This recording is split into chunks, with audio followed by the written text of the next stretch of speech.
राजस्थान के एक छोटे से गांव भेरूगढ़ के बाहर एक घना और डरावना जंगल था। गांव के लोग उस जंगल को काली घाटी कहते थे कि अमावस की रात वहां कोई इंसान नहीं जाता, क्योंकि उस रात जंगल में कुछ ऐसा घूमता है जो इंसान का रूप ले सकता है। एक रात अमावस थी। आसमान में चांद नहीं था। चारों तरफ घना अंधेरा और ठंडी हवा चल रही थी। पेड़ों की टहनियां आपस में टकरा रही थी और दूर से उल्लू की आवाज आ रही थी। गांव के किनारे एक छोटा सा घर था। उस घर में गणेश और उसकी पत्नी गीता रहते थे। गणेश लकड़ी काटकर बेचता था और उसी से घर का खर्च चलता था। सुनो जी, आज अमावस की रात है। आज जंगल मत जाओ, मुझे बहुत डर लग रहा है। अरे सुमन, अगर मैं लकड़ी लाने नहीं जाऊंगा तो घर का खर्च कैसे चलेगा? तुम चिंता मत करो, मैं जल्दी लौट आऊंगा। इतना कहकर वह अपनी कुल्हाड़ी लेकर जंगल की तरफ चल पड़ा। गांव के बीच में रामू की चाय की दुकान पर कुछ लोग खड़े थे। उनमें रामलाल, भीमा और गांव के सबसे बूढ़े दादा पप्पू दास भी थे। तभी उन्होंने भोला को जाते देखा।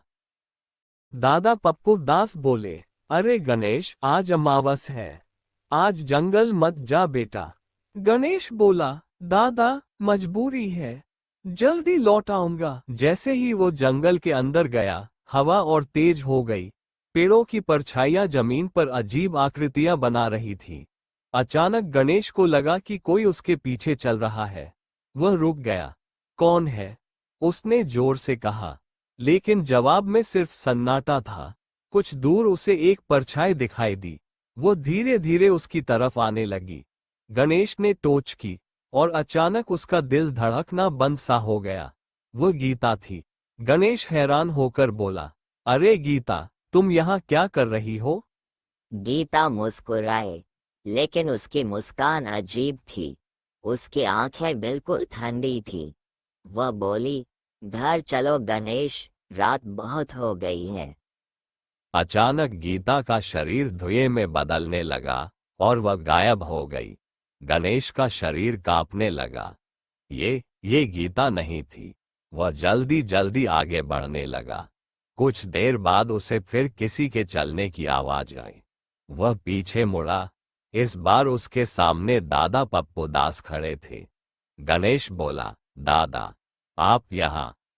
दादा पप्पू दास धीरे धीरे हंसने लगे। फिर उनकी आंखें लाल हो गई, दांत लंबे हो गए और चेहरा भयानक हो गया। वह बोले, आज तू नहीं बचेगा गणेश। गणेश डरकर भागने लगा। साया पेड़ों के ऊपर से कूदता हुआ उसका पीछा कर रहा था। साया हंसने लगा। अब कहाँ भागेगा? अचानक साया ने गणेश का ही रूप ले लिया। अब वहां दो गणेश खड़े थे। साया बोला, अब गांव वाले असली और नकली कैसे पहचानेंगे? तभी गणेश को दादा पप्पू दास की एक बात याद आई। उन्होंने कहा था, बेटा, ये साया तेज रोशनी सह नहीं सकता। गणेश ने तुरंत अपनी टॉर्च उठाए और उसकी तरफ कर दी। जैसे ही तेज रोशनी साया पर पड़ी, वह जोर से चीखा। उसका शरीर धुएं में बदलने लगा। वह चिल्लाया, मैं फिर लौटूंगा अगली अमावस को, और अंधेरे में गायब हो गया। सुबह गांव वाले गणेश को जंगल में ढूंढते हुए पहुंचे। गणेश पेड़ के नीचे बैठा कांप रहा था। उसने सारी कहानी सुनाई। दादा पप्पू दास ने गंभीर आवाज में कहा, बेटा, तू आज बच गया, लेकिन वो साया खत्म नहीं हुआ। अगली अमावस को वो फिर आएगा, किसी और का रूप लेकर। गांव वाले डर से एक दूसरे का चेहरा देखने लगे, और उसी समय जंगल के अंदर से किसी के हंसने की आवाज आई।